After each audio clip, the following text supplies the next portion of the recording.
Welcome to Scriptural Snapshots, brought to you by Living Faith Ministries in Kaiser, West Virginia, where we bring the living Word of God into your life. I'm Pastor Gordon Brubaker.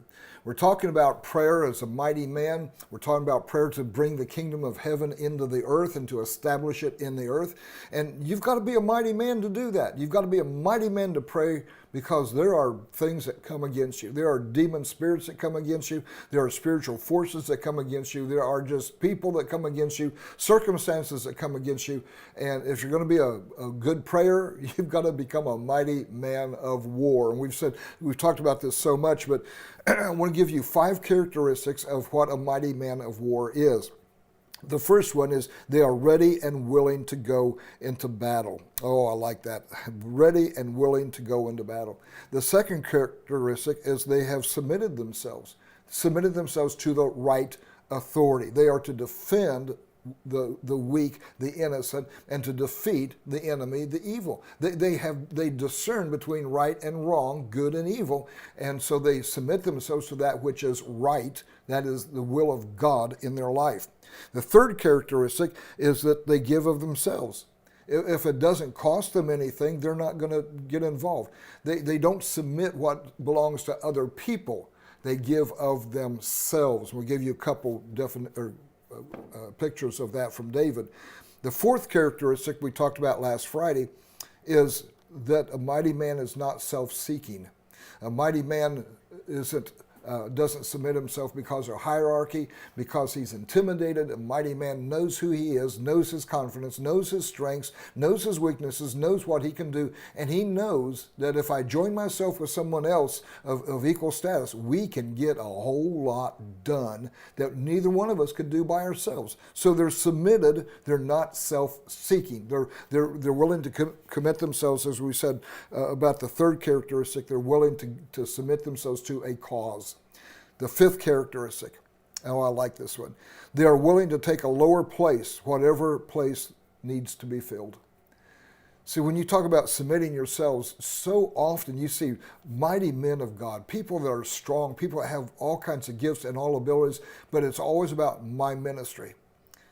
We had a person years ago from New York, and they called us and said, I'm coming to Kaiser, and I've sung in this choir, I've sung in this choir, I've done this and done that, and I'd like to come to your church, and I'd like to be part of your worship team. And we said, well, you're welcome to come, but you'll have to learn how to fit in with us and how we flow. And they so much wanted to be part of our worship team.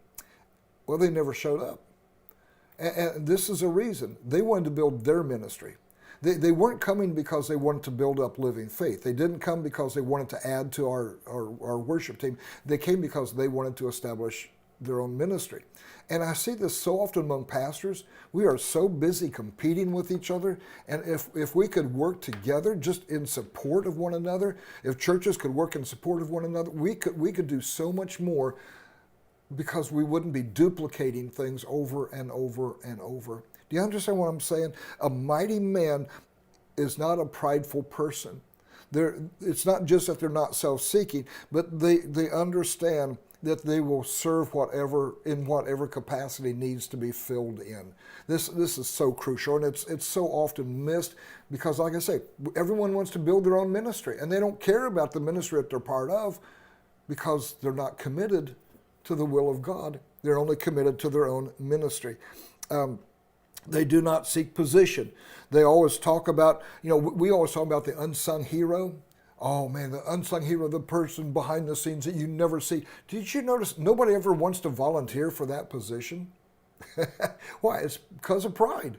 And this is why pride destroys mighty men of God so quickly, because if it's all about you, then you won't last long. I don't care if you have a big ministry, I don't care what, you will not last long because it's all about you. It's not about the cause of Christ. It's not about establishing the kingdom of heaven on earth. It's all about see me, see me, see me. And I'll tell you, a mighty man of God is not afraid to be an unsung hero. He's not afraid because he's not trying to draw attention to himself. He's too busy trying to get the job done, trying to accomplish the will of the one that he's submitted to. Colossians 3:23 and 24 says, and whatever you do, do it heartily as to the Lord and not to men, knowing that from the Lord you will receive the reward of the inheritance, for you serve the Lord Christ. I'm Pastor Gordon Brubaker. God bless you.